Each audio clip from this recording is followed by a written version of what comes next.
Every thought of every man is echoed or radared to every other man in the universe.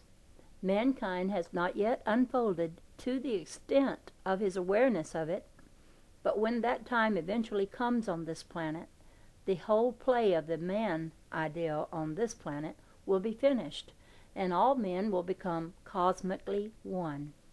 The countless millions of individuals will lose their individuality in their universality. Everyone in this electric age fully comprehends the fact that any man who speaks from one point on the planet speaks from every other point. Man can recondense the sound of a voice anywhere he wishes. The time will come in man's unfolding when the silent thought waves from which the sounds extend will be recondensed in everyone's consciousness at will. Man may be 1,000,000 years from that stage of his unfolding, but it will someday come. God's recording system continues its recording through cycles of unfolding forever. Any state of motion in God's universe once started never ends. Every thought of every man is a state of motion. Its recording becomes still by finding rest in its seed. The leaf of the oak tree, which we see in its oak tree form, loses its form in its electric record, which God folds up in a formless seed. But it unfolds again into the oak tree in its next cycle.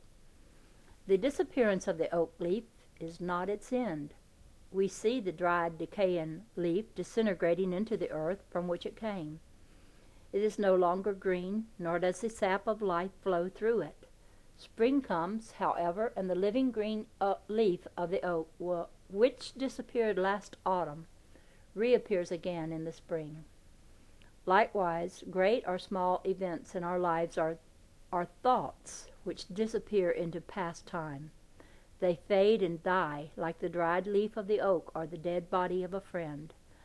But those thoughts are not forgotten by God.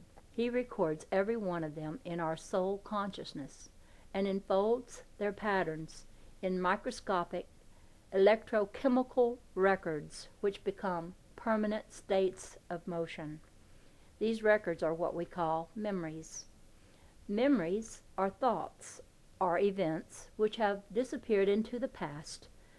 These memories are not dead, for we can reincarnate them at any time. The recalling of a dead memory is exactly the same in principle as the reincarnation of a man, for man is but an accumulation of thoughts which have a body, just as every thought has a body. Every body and every form is expressed in light waves. So is every thought expressed in light waves. Light waves are universal. Each one reaches to the far ends of the universe. In this manner, God records every thought, every event or experience in any man's life in the soul seed of every other man. When all men become sufficiently telepathic to resurrect any thought or memory of any other man, we will then have become that unity in fact which we are now only in theory.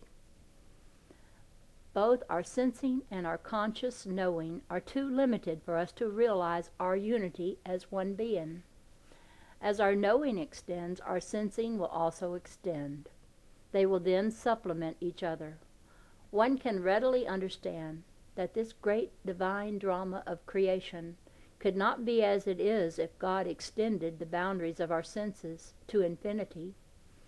If our senses followed the entire cycle of the unfolding and refolding of any creating thing, there would be no change whatsoever in anything. That is why we must rise above our sensing and become cosmic in our knowing. When one arrives at that stage, he no longer looks upon the death of a loved one as the end. Everything that loved one was still is. The body has disappeared from sense awareness, but it must reappear as the dawn must reappear after it disappears. We never realize that our senses have never seen the loved one. We have but seen his body. We knew the loved one whom we have never seen, however, and we still know him. The disappearance of his body in the tomb means no more than his disappearance to another country would mean. Again, I say we still know the man, even though his body has disappeared. For the self of man is his knowing and his thinking, and not his body. When his body has disappeared, his knowing and his thinking are still as alive as ever. Our love for him can extend to him, and his love to us, whenever we desire it, exactly as we can bring the dead body of a memory back to life at any time we desire it by recollecting the dead cycle. We reborn it when we wish. Why do we love a departed loved one? Because he has become a part of us and we of him.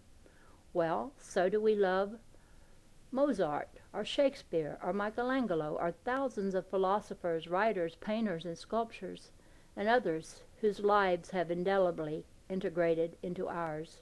They are part of us. They live in us. Did you ever think of that when you wonder if you retain your individuality as John Jones after death of the body? Have you also wondered what your individuality is?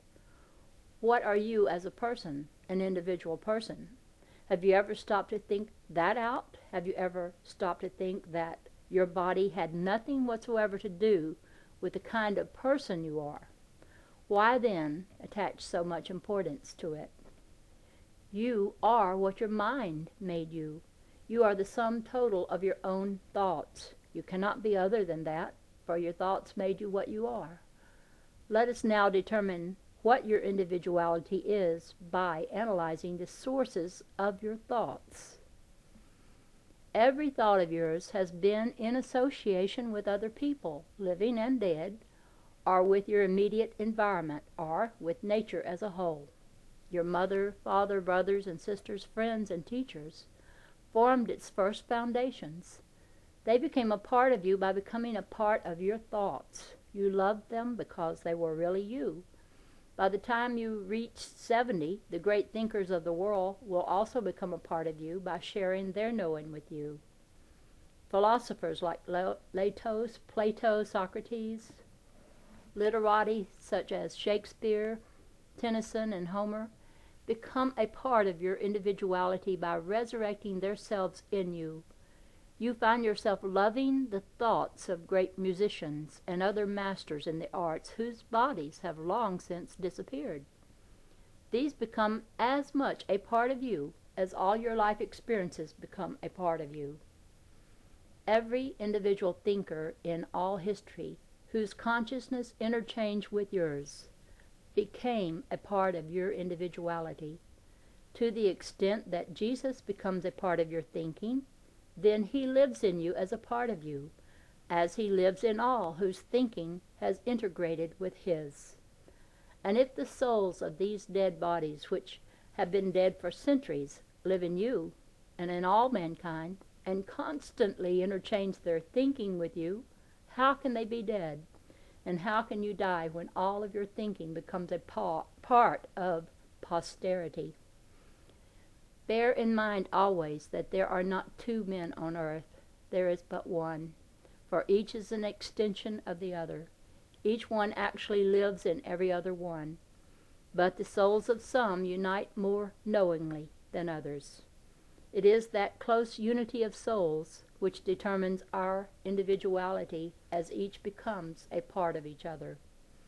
When that closeness becomes universal, and we have all knowing of our unity with the whole instead of individual parts, we then lose our individuality. That is the ultimate goal of all mankind.